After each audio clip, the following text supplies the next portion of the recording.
في بنوته عسل كده بتسالني تقول لي ازاي بتخلي الحوض بتاعك دايما بيلمع. تعالي يا قلبي هقول لك ازاي بخلي الحوض دايما بيلمع، بس دي مش الحاجه الوحيده اللي هتخلي الحوض بتاعك دايما بيلمع. الحاجه اللي هتحافظي بيها على اللي انا هوريهولك النهارده ده، ان انت كل ما تستخدمي الحوض لازم تغسلي الحوض زي ما تكون بتغسلي طبق. يعني الحوض ده لازم يتغسل زي الطبق، زي المعلقه، زي اي حاجه بتغسليها على ايدك. خلاص بعد ما تخلصي غسيل مواعين لازم تغسلي الحوض.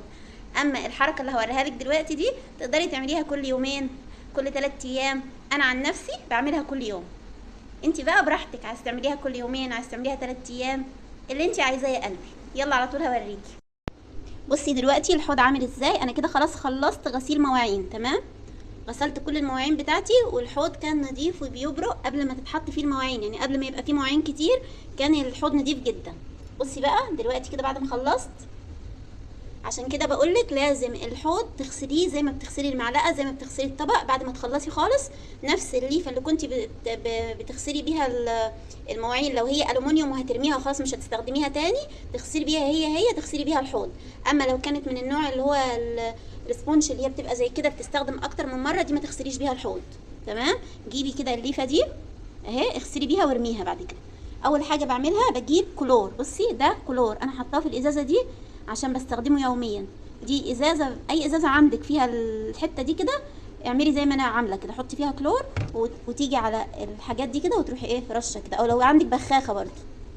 تمام. بعد ما هترشي كده هتسيبيها 10 دقايق.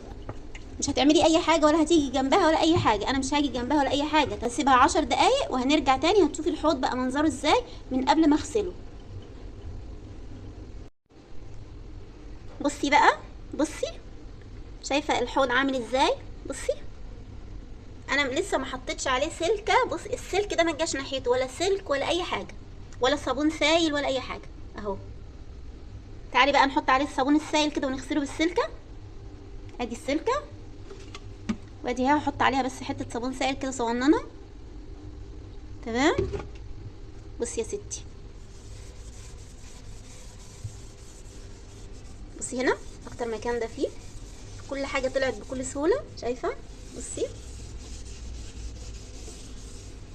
شايفه اهو، كل حاجه هتطلع معاكي بكل سهوله. خلاص اهي هنرميها خلاص، دي في الرابش مش هنستخدمها تاني. بصي بقى هنشطف الحوض.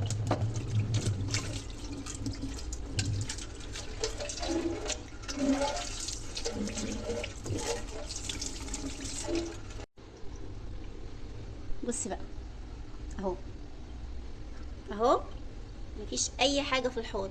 بصي عايزه اقولك ان ده مش ده شمع سيليكون احنا لازقين بيه الحوض من تحت، يعني ده مش حاجه مش نظيفه.